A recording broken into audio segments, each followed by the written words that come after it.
Já exploramos as ruas de Mega City 1, como é a vida de um juiz e como é a vida de um cidadão da Megona, e também como é o mundo ao redor dessa cidade. Mas quando passamos tanto tempo nas ruas da Megona, começamos a questionar algumas coisas, principalmente o papel do Departamento de Justiça e, ainda mais importante, o que o maior juiz de todos os tempos nesse futuro pós-apocalíptico realmente representa. Dredd é um herói ou um vilão? A resposta pode até parecer fácil, seja lá qual é a resposta que você acredite ser a certa, mas com uma narrativa que tem mais de 40 anos de histórias lineares e ininterruptas e possivelmente a evolução mais complexa de um personagem na história da nona arte, essa é uma resposta com muito mais camadas do que alguém pode esperar. Boas-vindas ao Central Pandora, eu sou o Matheus e hoje vamos voltar para as ruas de Mega City 1, dessa vez explorando os temas e a jornada do personagem principal de toda essa história, o próprio Dredd.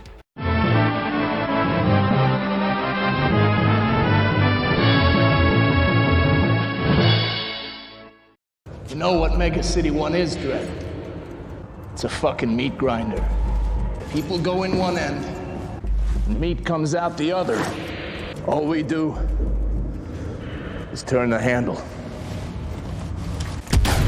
Para entender se Dredd é um herói, um vilão ou algo entre os dois, a gente precisa voltar lá no começo da 2000 AD, na criação do próprio personagem. Algo que já falamos por aqui anteriormente, mas que merece ser revisitado, principalmente para a gente começar a entender o que representa o Departamento de Justiça. Por isso a gente precisa de uma viagem de mais ou menos 40 anos no passado. Juiz Dredd nasceu em 1977 para ser um dos personagens da, na época estreante, 2000 AD, uma revista antológica de ficção científica que tinha como astro principal o Dan Dare. Dredd era uma história coadjuvante que apareceu apenas na segunda edição. O personagem foi criado por John Wagner, na época um punk e crítico do governo britânico, e desenhado por Carlos Ezquerra, artista que viveu na Espanha durante o governo franquista e por isso um grande crítico do autoritarismo. A ideia do personagem nasceu como uma crítica a preocupações que Wagner e até mesmo o editor da revista, Pat Mills, tinham na época sobre a sociedade. Mais especificamente, a preocupação de uma força policial cada vez mais militarizada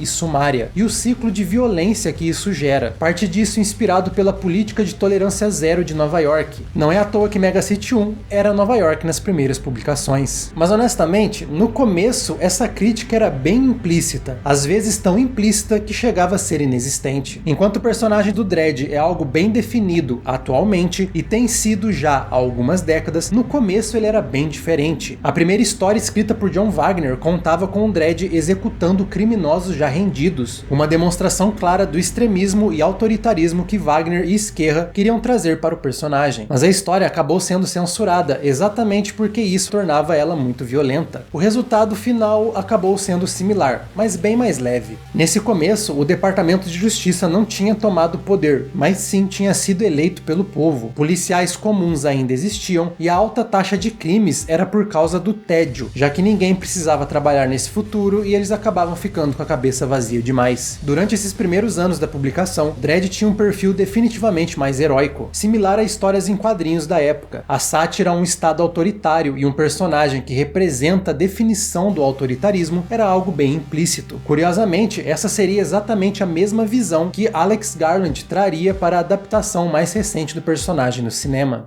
The approach I took to Dredd specifically with regard to that was that it was implicit, that the satire was implicit. If you have a fascist state, the hero is a fascist cop, there's a built-in satire in that. You don't really need to do anything else.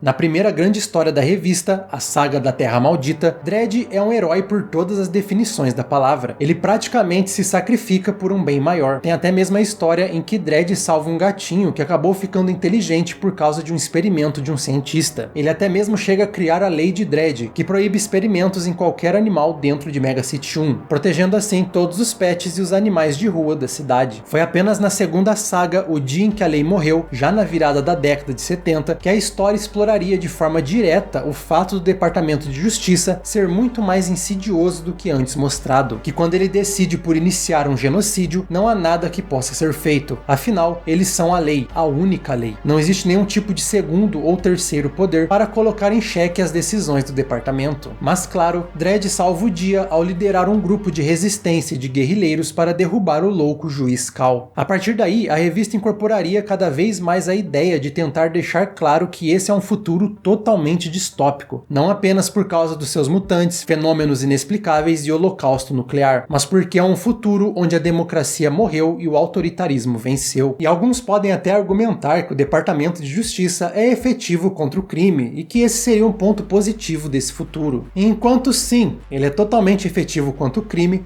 o problema começa quando só ele decide o que é crime ou não. O Departamento de Justiça, principalmente Dredd, já salvou a cidade várias vezes de grandes ameaças, como o cartel do ciborgue Nero Narcos, a invasão dos Soviets de Megaleste 1 na Guerra do Apocalipse, e também deu fim no extermínio causado pelos juízes negros durante diferentes ataques, e ainda mais importante, em Necrópolis. Mas da mesma forma, o departamento já prendeu, perseguiu e executou pessoas que estavam apenas distribuindo remédios em bairros pobres, onde as pessoas não podiam ter acesso a esse tipo de coisa, já que a saúde em Meg 1 é privatizada. A lei também colocou em estado vegetativo e praticamente escravizou a Samaritana, que dava tratamento gratuito para salvar a vida de pessoas, incluindo do próprio Dredd. E até mesmo o Noam Chomsky, que usa suas invenções para melhorar bairros pobres através de projetos sociais e atrapalhar criminosos perigosos, é perseguido pela lei. O Departamento de Justiça determina tudo o que acontece na sociedade, proíbe e criminaliza sem nenhum tipo de contestação, sem nenhum tipo de referendo. Você pode ser preso por tomar café, por exemplo, ou então comer algo que tem açúcar. Mas não é só isso. A única ferramenta para julgar o Departamento de Justiça são os próprios juízes. Não existe um outro poder de força igual. O que isso quer dizer na prática é que ninguém julga os juízes, já que muitas vezes o serviço judicial de supervisão é até mesmo pior do que os crimes que eles deveriam combater. Quando um juiz te declara culpado, não há nada que você pode fazer, seja por puro erro do departamento ou então por maldade de seus próprios juízes. O curioso é que a política de tolerância zero de Meg 1 não é tão efetiva assim. Ela não só não conseguiu diminuir o crime nos mais de 50 anos de poder dos juízes, como também ajudou a aumentar os crimes violentos. Os juízes são tão temidos que os criminosos preferem ir até o extremo de suas ações. Com isso, o Departamento de Justiça precisa se tornar mais agressivo com os criminosos, e os criminosos respondem se tornando mais preparados e agressivos. Então os juízes precisam se tornar mais agressivos com os criminosos, e os criminosos respondem se tornando mais agressivos, e então os juízes precisam se tornar...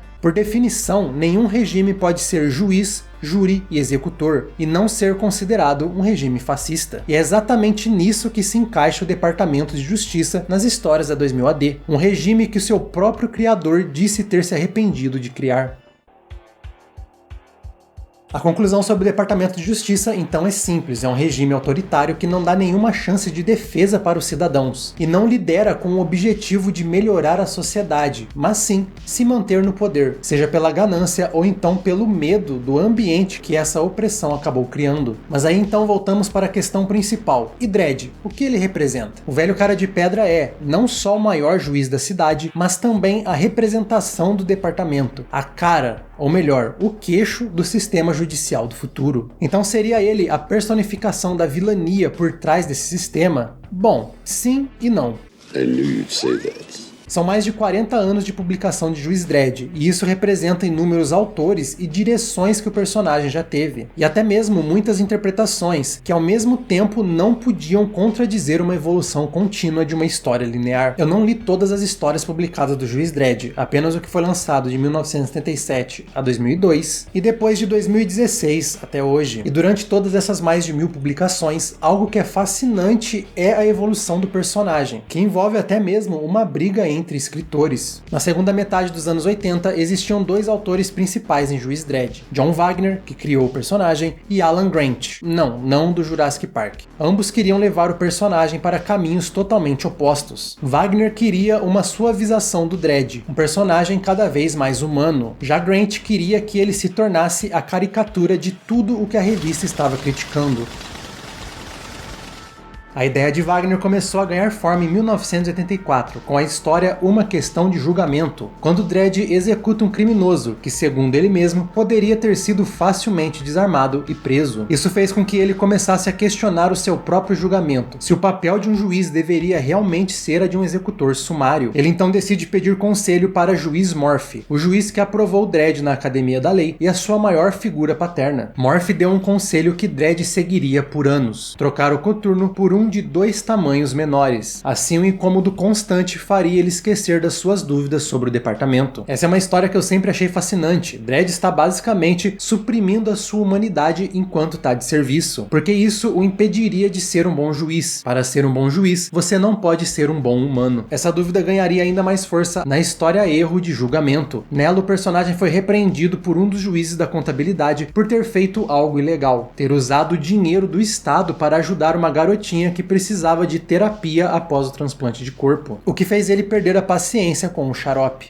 Dredd quase foi demitido pela agressão, só não foi porque ele é o Dredd. Essa história foi um importante pilar para que Dredd começasse a entender que talvez o sistema não trabalha para melhorar a vida das pessoas de Mega City 1. Por outro lado, a visão de Grant também apareceria nas páginas da 2000 AD na mesma década, mas especificamente com o começo do que é conhecido como o Arco Democracia, que teve início com a história Uma Carta de um Democrata, com Dredd executando em rede nacional um grupo pró-democracia, sabendo que eles são um grande risco para a autoridade dos juízes. Isso nos leva para a conclusão do Arco Democracia, que para mim é a história essencial para quem quer entender o que Dredd realmente representa nesse futuro. Após Uma Carta de um Democrata, vimos na 2000 AD a Marcha da Democracia, que contou com mais de 1 milhão de cidadãos. O protesto pacífico acabou sendo atropelado pelo departamento. Primeiro com os juízes inventando mentiras sobre os organizadores e espalhando notícias falsas para sujar a reputação deles, e depois com juízes infiltrados do Esquadrão Wally se passando por membros da marcha, agindo como agitadores para iniciar atos de violência e justificar uma resposta agressiva pelo departamento. E por fim, a marcha é contida com todo o peso da opressão dos juízes do Esquadrão de Choque. Dredd foi a ferramenta-chave para destruir essa manifestação, que era totalmente pacífica contra o autoritarismo. Nessa história fica claro que ele é um vilão, não existe uma camada para justificar as suas ações. A ideia era deixar claro para o leitor o que o personagem representa nesse momento. Essa mensagem se repetiria no aclamado América, que mostra que o Departamento de Justiça cria tanta opressão que isso acaba em revolta e gera movimentos violentos contra os juízes, como o grupo Guerra Total, que criou um plano para destruir a Estátua da Liberdade. Nessa história, Dredd não pode ser considerado nem um coadjuvante, e é por todas as definições o vilão, o antagonista, a representação clara da face do fascismo. E vale lembrar que essa história é escrita pelo John Wagner, o criador do personagem. Então ele estava explorando a sua visão para o Dredd, o que ele queria que o personagem fosse. Mas como eu falei, em 40 anos ele evoluiu muito. A partir do que aconteceu durante a Marcha da Democracia, Dredd começou a se sentir culpado pelo seu papel de opressor, algo que se tornou ainda mais sério após a história Uma Carta para Juiz Dredd. Nela, um garoto escreve uma carta para o juiz com algumas perguntas sobre o papel dos juízes, perguntando coisas como se eles foram criados para acabar com o crime, por que Mega City 1 ainda tem tanta violência, e até mesmo indagando o emblemático: há mais pessoas cometendo crimes ou apenas mais crimes para serem cometidos? O que mais impacta o Dredd não é a carta por si só, mas o fato de que ela nunca foi entregue, porque a criança que a escreveu foi assassinada no caminho para o correio. Ela foi morta por um vizinho que ficou louco após ter sido agredido na cabeça por um juiz na Marcha da Democracia. Ao ler as perguntas, Dredd vê que pela primeira vez ele não sabe o que responder.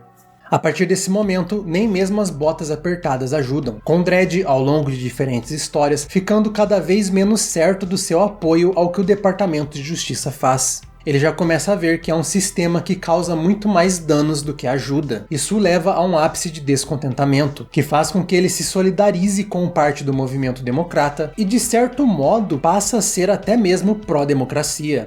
Pois é.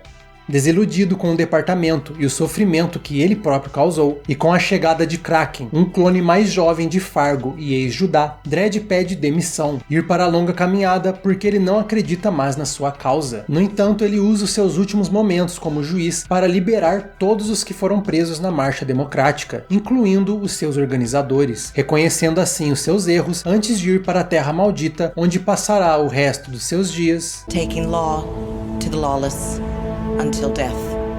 Mas então, uma coisinha aconteceu em Mega City 1, um contratempinho chamado Necrópolis. Ao conseguir possuir Kraken e usar uma das juízas Psy, as Irmãs da Morte, Náusea e Fobia conseguem trazer de volta os Juízes Negros e trancar Mega City 1 e todos os seus cidadãos em um dos maiores massacres da cidade. Com Fobia, Náusea, 4 Juízes Negros, incluindo Kraken como um membro honorário, e boa parte dos juízes mentalmente controlados pelas Irmãs da Morte, Necrópolis chegou a 5 milhões de fatalidades. A única esperança da cidade era uma Anderson ferida, um grupo de cadetes que conseguiu escapar das garras de Mortes e Dredd, que voltou da Terra Maldita junto com a também exilada Hilda Magruder, ex-juíza-chefe da Megona, que acabou enlouquecendo durante a longa caminhada. Esse grupo é essencial para conseguir fechar o portal que mantinha Náusea e Fobia na cidade, destruir os Juízes Negros e acabar com o genocídio que aconteceu dentro das muralhas de Meg 1. Necrópolis é uma das melhores sagas da história do personagem e merece um vídeo só pra ela no futuro, mas o importante é que ela planta uma dúvida a que estamos tentando esclarecer hoje. Dredd é um herói? Sem ele, teria a cidade sido salva? Será que sem o Departamento de Justiça, os Juízes Negros já não teriam acabado com toda a vida na Terra? E essas seriam perguntas que não ficariam apenas para os leitores, mas também para os personagens da revista. Ao voltar para a cidade, Dredd continua polêmico, exigindo que o departamento organize um referendo, onde o povo escolheria o futuro da cidade. Os juízes ficam ou a democracia retorna? Dredd usou toda a sua influência para forçar o departamento a permitir essa escolha, mesmo que alguns juízes tentassem acabar com a sua vida e assassinar todos que apoiavam a ideia. Mas mesmo assim, o Cara de Pedra continuou firme em dar aos cidadãos o poder de escolha pela primeira vez desde que os juízes assumiram o poder. Sim, ele fazia propaganda e pedia voto para os juízes, mas ele queria garantir com 100% de certeza que essa seria uma escolha democrática. Mas o resultado? As dúvidas sobre a necessidade de alguém como Dredd em uma cidade afundada em caos, mesmo que esse caos seja muitas vezes causado pelo próprio autoritarismo do departamento, pairavam até mesmo sob os democratas. Além disso, Mega City 1 é uma cidade bem,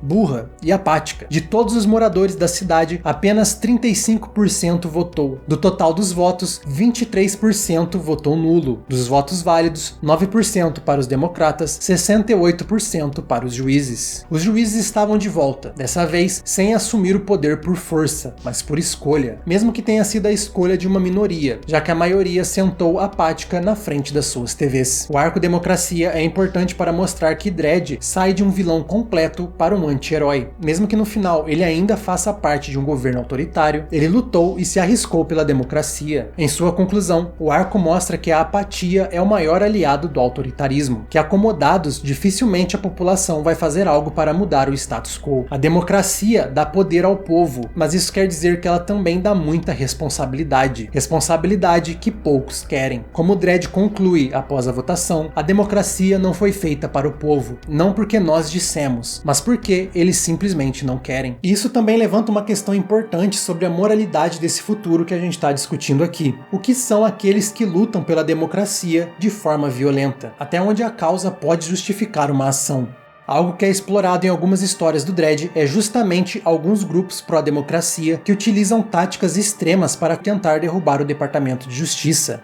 Enquanto Guerra Total começou como uma guerrilha que focava apenas nos ataques contra juízes e tentou derrubar um monumento que não tinha ninguém por perto, em histórias futuras, o mesmo movimento usou bombas nucleares para dizimar setores da cidade. Eles não focaram em juízes, eles não focaram em alvos militares. Eles apenas destruíram bairros civis. Centenas de milhares, possivelmente milhões morreram. E os setores que foram afetados por essa destruição, anos seguintes se tornaram ainda mais problemáticos, mais pobres e mais violentos. O grupo Rage Against the Meg tentou derrubar os juízes, ajudando os membros da quarta facção a espalhar a bactéria do caos, responsável pela pior catástrofe da história de Mega City 1, o Dia do Caos. Eles lutam por uma causa totalmente justa, mas com métodos extremos, causando muito mais danos do que qualquer tipo de benefício, exatamente como o Departamento de Justiça, que justifica o seu autoritarismo com a causa de evitar que o caos domine a cidade. Curiosamente, essa dualidade seria explorada na sequência do filme de 2012, que infelizmente nunca aconteceu.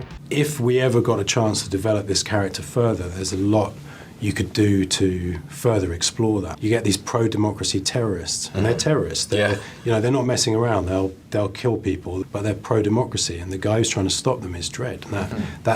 Now, Who's the hero, who's the villain? Com isso, desde o referendo, Dredd se tornou cada vez mais humano, mais leve até. Ele ajudou a evitar um golpe contra um juiz-chefe considerado mais liberal e até mesmo assistencialista, lutou pelos direitos dos mutantes dentro da cidade e, obviamente, continua salvando a cidade do apocalipse toda terça-feira. Dredd é totalmente diferente do extremismo que ele tinha nos anos 80. Ele perdoou alguns crimes, é mais leniente com alguns casos e até mesmo decidiu dar chance para um criminoso reabilitado. Mas ainda assim, no fim do dia, quando ele sai de serviço, quando ele tira o seu uniforme, ele ainda é um policial autoritário, símbolo de um governo autoritário. Um governo que prefere ameaçar de expulsão a juíza que encontrou o problema para a criminalidade. O governo que ignora gastos com educação para gastar cada vez mais com tanques de guerra. E é exatamente por isso que Dredd é um personagem tão fascinante e querido pelos seus leitores. Ele é um anti-herói, alguém que tenta fazer a coisa certa, mas enquanto serve ao lado errado. As histórias do personagem talvez sejam o mais importante quadrinho político dentro da ficção científica, justamente porque ele evita simplificar coisas. Ele não dá respostas simples para problemas complexos. Na verdade, ele dá respostas complexas para problemas ainda mais complexos. Com isso, nos resta responder: o que Dredd representa? O personagem representa a complexidade da situação que seu futuro se tornou. Falar que fascismo é ruim é fácil, é óbvio. O que a 2000 AD faz é explorar as muitas camadas por trás desse futuro. O que a história está tentando nos dizer que às vezes é tarde demais. Precisamos proteger a nossa liberdade antes que ela seja tirada, porque depois disso você não consegue lutar contra o sistema de dentro para fora. É possível tentar melhorar, tentar ser mais humano no meio da opressão. E isso pode até ajudar alguns, mas não é o suficiente. No fim, você ainda é uma ferramenta autoritária. Você não consegue lutar contra o fascismo usando a mesma brutalidade que ele, porque você pode se tornar um monstro tão destrutivo quanto aquele que você está tentando derrubar, causar mais dor e sofrimento do que liberdade. E você também não consegue restaurar o que foi perdido. O medo da responsabilidade, o comodismo de manter o status quo e a apatia após anos de repressão são venenos que convencem muitos de que não vale a pena ter liberdade. Juiz Dredd é um aviso, mas diferente de histórias como V, onde nos são mostrados os sinais do fascismo e como combatê-lo, Dredd nos alerta que nunca devemos chegar a um ponto em que isso possa acontecer de novo. Nunca nem mesmo considerar a possibilidade de escolher pelo autoritarismo ou deixar que ele chegue ao poder, porque quando isso acontecer, morre a esperança, morre a humanidade, morre a democracia, e estaremos presos em uma distopia tão cruel quanto as ruas de Mega City 1.